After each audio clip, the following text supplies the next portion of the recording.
welcome back to a brand new, hot off the press London weekend show. And from that bit of film we just flashed at you, I expect you'll be able to guess what we're taking a look at this week. Since our last show in the summer, punk rock's really taken off, both in London and in New York. And although anyone thinks punk is that great a name for it, it seems to have stuck. Punk magazine comes out in New York, and Sniffing Glue is the punk paper here, despite its ill-advised title. So it has its own magazines, its own bands, its own devoted fans, and of course its own style of dress. Even the conventional music papers like Melody Maker and NME have written columns about the latest cult, and it's just popping up in the national press. But what's punk all about? We went to a gig by the Sex Pistols just off Leicester Square to see what a punk rock evening was like.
Well, the first thing you notice is that punk rock fans look as devastating as their music sounds. Torn clothes are held together with safety pins. There's lots of black leather and bizarre hair, and the whole idea is to shock outsiders. Saying we're not going to take this anymore, we're not going to take this shit people are dishing out. In that sense it's violent, but it isn't hurting people, it isn't really hurting people. It's just some of the bloody fools that come along and see it, you know, react against it. Listen, I went to see Led Zeppelin film last week. I don't, you know, Peter Grant can beat me up, but I fell asleep 4 rows from the front. You don't yawn, you don't have to pay £5, and you're not one of 10,000 people. What's your dress made from? You know, you feel one of the crowd. What do you do? What do I do? Typing. You're not a mouse, you know, like Mike Oldfield fans, you know? It's a different ball game now. It's all over that. It's all over. Well, people have got worked up over plenty of musicians, from Elvis Presley wiggling his pelvis in the 50s to the Rolling Stones 10 years later. So what have the Sex Pistols got that provokes the same reaction? You would have thought that people couldn't be upset by much in 1976. Let's take a look at the path of pop music over the last 15 years and try to discover why punk rock has found so many fans.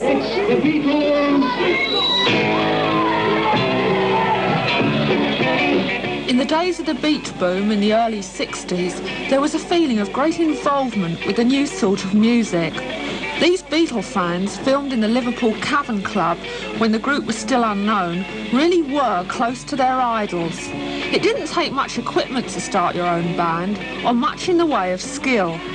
The idols of the day were reasonably easy to see in a small club and at a price which their fans could afford. At the time, many middle-aged people found bands like the Stones, the Pretty Things and so on ugly and threatening.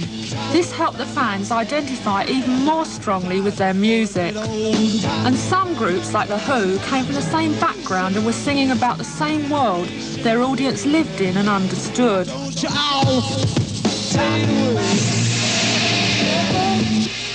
But as time passed and the bands grew wealthier, they became more remote from their audience. For many, this film is the closest they will get to a Led Zeppelin concert. Admission prices have gone up and up, and the music has become complicated and less accessible to would-be musicians. Hey, mama said the way you move will make you sweat, gonna make you groove. In reaction to this increasing remoteness of musicians from their fans, pub rock circuits developed in the 70s, where anyone could buy a drink and see a band. And recently, a return to basic gutsy rock and roll has taken Dr. Feelgood out of the pubs and up to the top of the album charts. But the Feelgoods are probably the exception, because by and large, pub rock bands have never succeeded outside their pubs. I asked the Sex Pistols why they thought pub rock had failed to catch on. Most of their music though was just based around old standards, like Bees Make Honey and bands like that. They just played everybody else's songs that everybody been playing for like 15 years. There's a couple of bands like the Kilbins, really good. They're all mostly country and western and rhythm and blues. And what the hell good juice is that, man? What was needed was a style of music that was as easy to play as pub rock, but rejected the past and had a new identity of its own. What musicians do you rate? I mean, who do you think is a good singer? I don't. I don't have any heroes. They're all useless. Well, there's no bands around, is there? None. None that are accessible. Well, before you... Unless you pay a $5 to see them, and then you can't see them. And what sort of people came to see you in the beginning? Well, no one knew us at the beginning. It was just whoever was there when we turned up. Because we used to turn up with our equipment and just like crash in and do the gigs. Nobody knew we was playing until we got there. We didn't even know, actually. Well, you reckon that was the only way to get a gig, was just to turn up first? And... Yeah, that's how the only way we can get gigs. Fucking pushing. Still can't get them. No, I'm sure. How come? Come on, Johnny. No. What, when you stood up and started singing the first time, what happened? I mean... Oh, John, go on. It was wonderful. No, come on. People loved me. They threw flowers. Well, look, I saw you the 6th time, and people were quite shell-shocked. Well, then you know yourself, don't you? But what sort of people come to see at you? home though, Johnny. I don't know, just bored people. Bored out their brains with hippies.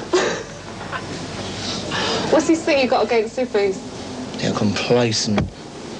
You were just attacking Chopper and Pops and the sort of bands that are on there. What, do you think they're relevant to the kids 16, 17? Of course they're not.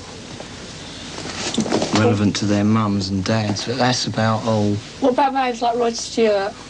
What about him? Mums and dads, yeah. He's all round, isn't he? All round entertainment. He's an old Things really started to move for the Sex Pistols when they were spotted by promoter Ron Watts, who gave them a booking at the 100 Club in Oxford Street. I saw them at High Wycombe, and it was interesting because they really managed to upset the crowd, or most of the crowd, and they had some of their followers with them who looked like people I'd never seen before in my life. What did they look like? Oh, amazing. They had this multicoloured hair, and they had clothes on which had been ripped to pieces and put back together with safety pins. And it was very bizarre. It's beyond anything that I'd seen. Beyond anything that had hit High Wycombe before? Yeah, probably since as well. And what happened when they played down here? Well, the first time they played, their audience turned out, the Bromley lot with the multicoloured hair again and what have you. And it was good. We hadn't seen anything like it, and so we thought, well, we'll give it a try again. And there weren't very many people come in at first, you know. The first sort of half dozen gigs were very average in support, you know. Any other band would have done as many people. But it's the actual followers that did it, you know, that turned the key. We've been there for 5 years or more just waiting for this to happen, and now it's happened. It's like it's only a punk way of dressing. It's just dressing exactly how you want to look and finding clothes that are original, not like wearing everything that everyone else wears, looking just a bit different. Have you tried to get band together? Yeah, I did the 100 Club, the punk festival. Siouxsie and the Banshees. What did you sing? The Lord's Prayer via Twist and Shout, Knocking on Heaven's Door, and a bit of Deutschland, Deutschland, über alle. And what went down the best? All of it. It got boring in some parts, but it picked up. And who was backing you up? Sid Vicious on drums, Steve Spunker on bass, Marco on guitar, and me just doing the vocals. Are you a singer? Yeah. Had you sung before? Not on stage, no. Did you think that was important? No. You can rehearse for 2 days in the garage and not having played before and you go out and do a gig. It was like that before, though, wasn't it? The skiffle was like that. The skiffle was very important in British music. That's where all the groups came from. How can you tell a good punk rock band from a bad one? Well, the audience judge that, I think. I mean, what do you think's produced punk rock? Why is it sort of sprung up? It had to. It was the only thing that could happen. I mean, it was the only thing that didn't come from the industry. It came from the kids themselves. Something had to come from the kids. The industry had run out of ideas. That's why they had rock and roll revivals every other year. But what is it that the punk rock bands are saying that makes them a part and a reflection of their generation? We'll be back with the words of the musicians and their audiences and, most important, more of the music itself after a break.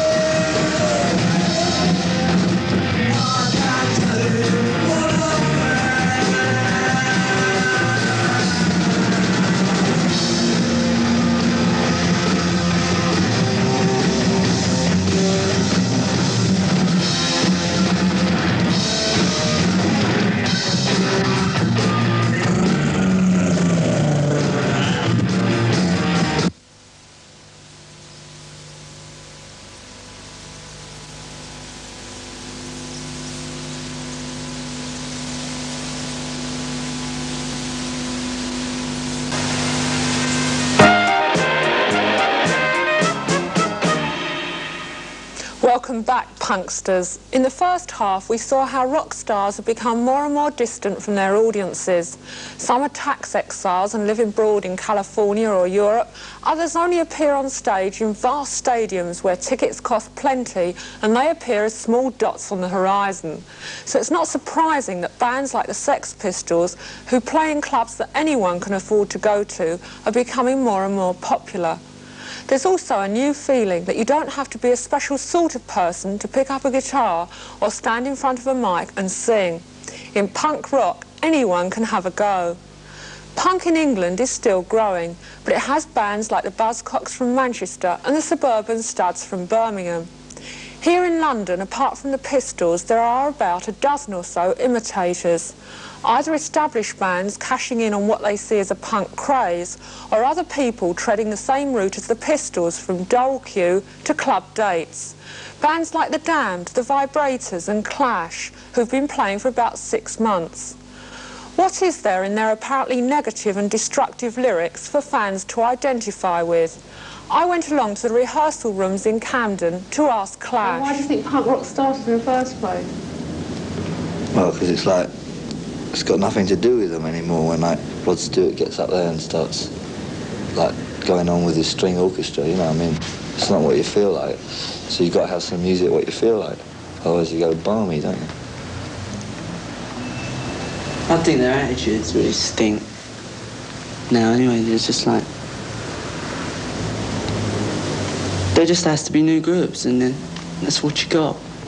The Sex Pistols say they hate hippies, everything they stand for, and the hippies are what went wrong with music. What do you think about that? Yeah, it's right. I think that's where the complexities came in, you know? When people thought, oh, we better buy a Moog synthesizer or we'll get caught out, you know? Like maybe... If there's any around, we should, like, you know, jump into action immediately. Because, you know, I suppose it ain't their fault. They've had too much dope. Yeah, lying on the floor and looking at the ceiling. But but it's another generation to yours. Yeah, one that went wrong. What sort of things do you write about? What's going on at the moment? Like what? Like what? Career opportunities. White Riot. Yeah, tell me about White Riot. What's it about? Notting Gate. Like, you know that riot they had? Well, we was down there, me and him, and we got searched by policemen looking for bricks, like, and then later on we got searched by Rasta looking for pound notes in our pockets, so... And all we had was bricks and bottles. But still. But one of the lines in it is everybody does what they're told to. Yeah, it's true. I mean, do you think what's happened to a lot of young people is that they've been pushed around a lot? Yeah, and well, that your like, music's a bit the of school I went to, right? I mean, there's sort of like, all the kids are supposed to sort of like be factory project, you know, that sort of stuff. And like, the school's sort of built, it's a real sort of depressing school and that. And you go there, you don't learn nothing. All you're sort of like working for is just to go into the factory which is around the corner or something like that. And, well, most of the mates I know are all working in the factory. And a lot of your fans on the dole, I mean, do they feel the same way? Yeah, else they wouldn't come to our gigs, would they? If they weren't on the dole, would they be your fans? Well, I mean, if there was jobs, then they wouldn't be on the dole. And maybe we'd be singing about love and kissing or something. So the new groups claim they're singing about the situations that they and their fans find themselves in. Where are they? The Sex Pistols' first single is aggressively called Anarchy in the UK. But what do they mean by anarchy?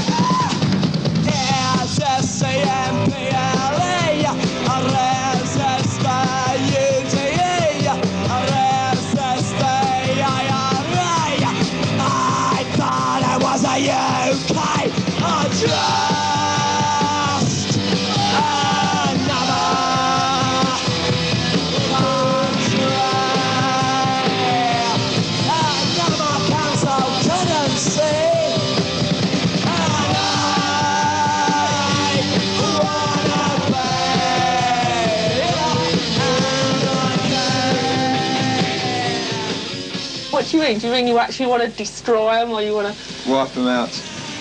He wants their autograph. Complacent, apathetic old walk up and down and do nothing and complain about everything. And watch Top of the Pops and send their boring little letters into Melody Maker week after week.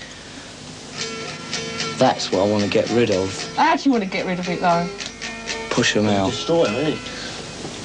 Destroy them one way or another. Just replace them. Not violent. Get rid of them. But don't you get off on causing fights? Where you heard that from?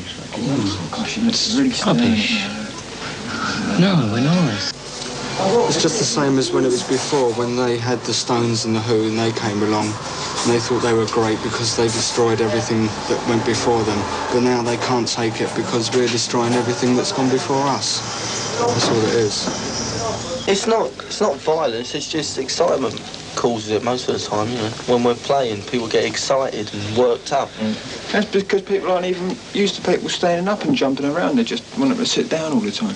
And as soon as anything other than that happens, they get really kind of shocked. Considered violent. Yeah, it's cool. If someone stands up there and goes, yeah, it's...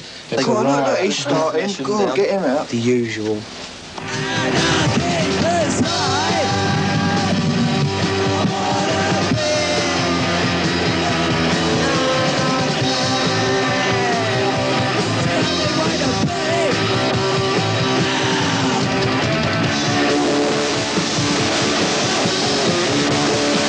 The tales of violence at punk rock gigs may have been exaggerated, but they were undoubtedly based on fact. And they've led to a situation where some fans expect and even demand trouble. Ron Watts, who first introduced punk rock to London, now supports a ban on it. I asked him if he wasn't going to lose out by banning such a booming fashion. Yeah, that's true. But the club has a long-standing reputation, and there is a lunatic fringe that follows them that, you know, that are liable to be violent, and we can't have those people.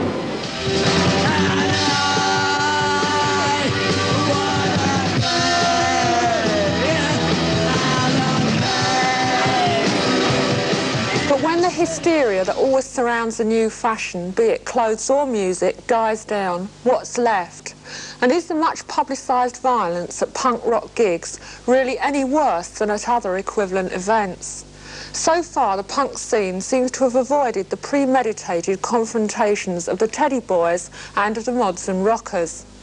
Is Johnny Rotten the new David Bowie, or will all his tough lyrics and aggression just look dated next year? Right now, the punk musicians can make out that they're just the same as their fans, because most of them still are, and they can sing about getting rid of the establishment because they're not part of it. But what happens if they do make it and get big and successful? What would success do to Johnny Rotten? I mean, the day Johnny Rotten goes back on the words he writes in his songs is the day he dies, and I know that for a fact. So it's a ridiculous question to ask. You know, they're just very, very committed. They're in this band because they're committed. They formed it. It's the reason they're the whole founders of the new scene in music, because they thought, we're bored with what's happening, we're going to do something. That's why they are the best band in it, because they're the originators. Don't accept the old order. Get rid of it. What do you think about bands like the Stones? I don't. I don't even consider them a band. They're more like a business. What a business? Yeah, but surely by making a record, you're on the way to becoming part of the system. No. Not if you don't let yourself. But supposing your record's a success. Yeah. I mean, which there are big chance it will be. Oh, and okay, everyone. Supposing you make a lot of money, how are you going to be different from the Stones? I don't need a Rolls Royce. I don't need a house in the country. I don't need to live in the south of France. I'm happy as I am, and I'm going to carry on. Finsbury Park with these bands. Don't live in Finsbury Park.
No